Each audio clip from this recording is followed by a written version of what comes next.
So yeah, this TK850 is way better for my room, and I'm very happy with it.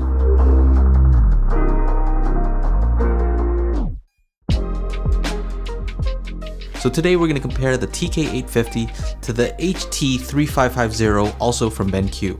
I also have an old 2050 from BenQ, and so I'll throw that in the mix as well. So before we get into it, here's a quick message from our show sponsor. In June 2020, the first ever Hi-Fi Summit began. On October 22nd, the Hi-Fi Summit continues. We received feedback from attendees with overwhelmingly positive responses. Companies were happy with the outcome as well. In the first Hi-Fi Summit, we built long-term relationships between audio enthusiasts alike, as well as companies and their representatives. This time we promise an even more engaging experience, more fun, more learning, more everything. Of course, we'll have TechnoDad hosting the nightly after parties. Get your early bird tickets before October as our journey to the top continues.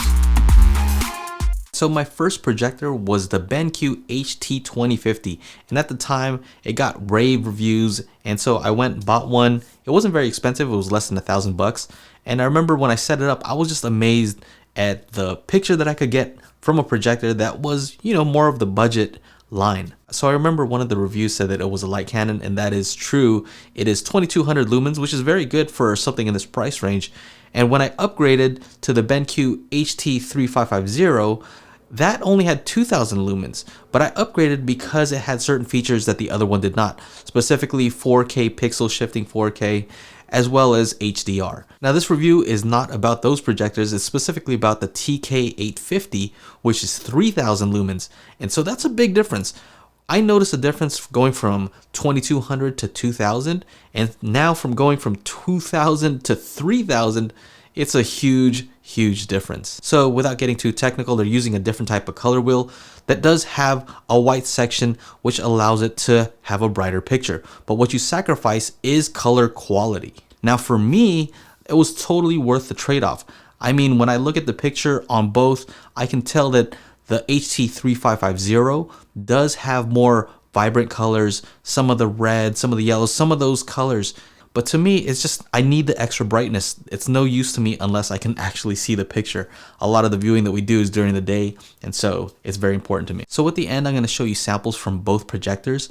And what I learned from this whole experience was that in my particular scenario, where I can't control the ambient light, the best combination was a bright projector like the TK850 and an ambient light rejecting screen.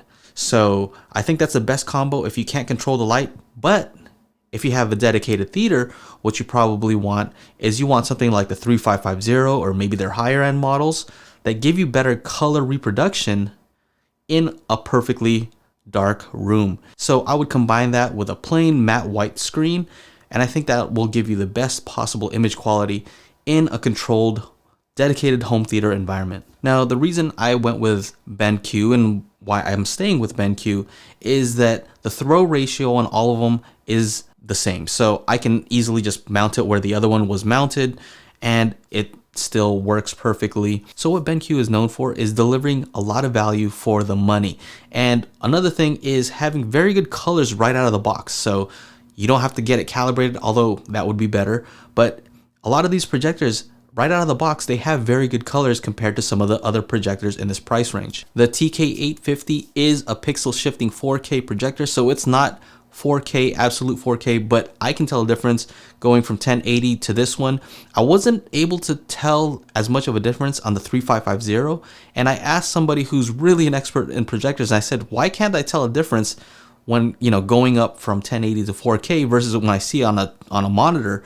It's a huge difference. When I see it on the TV, it's a huge difference. And he said a lot of times the contrast isn't there. And so the contrast will give you the ability to see the difference in resolution. Because this has so much more brightness, the contrast ratio is actually higher for me. And so I am able to tell the difference going from 1080 to a 4K or 4K signal on the TK850. So the TK850 and the 3550 both have HDR. I did notice in my situation that the HDR was better on this. The brighter 3000 lumens did add to just a better, more convincing HDR effect. With the other one, I felt like the colors were a little bit too saturated. Although, BenQ does do a good job of tone mapping, I think that it just wasn't enough brightness on the 3550 to give you that real HDR effect. In a lot of cases, I actually preferred watching something in SDR just because the colors just look a little bit more accurate. So both of these projectors also have dynamic iris. That's something that the HT2050 did not have. This projector also has a vertical lens shift, which is handy if you can't get the projector exactly where you want it. You can kind of move it up slightly and get it just right so it fits within the frame. They all have the ability to zoom in and out and focus, which of course helps you frame the image perfectly within that screen. The other thing is that these are all pretty quiet projectors. They're not huge projectors, so they're not absolutely silent. You can definitely hear when they're on.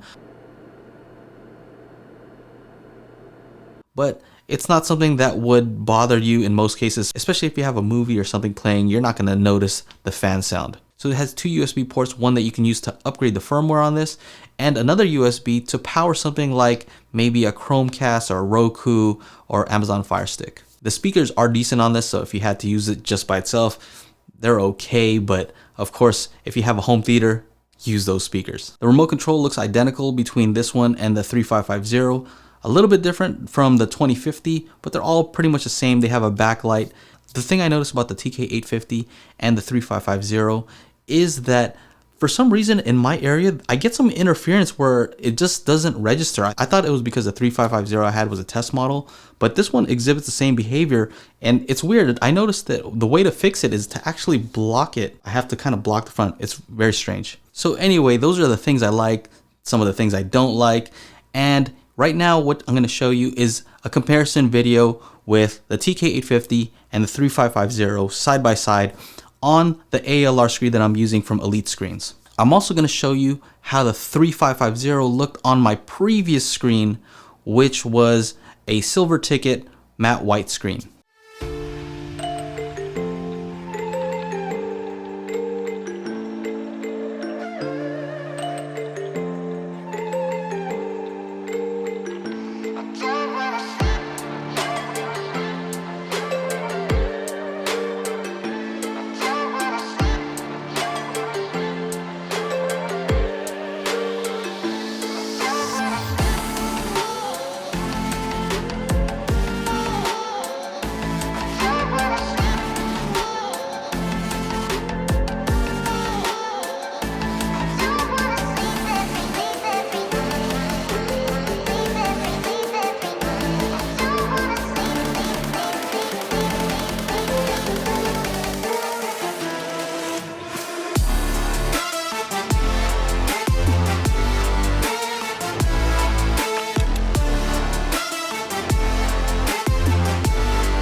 So anyway, there you have it.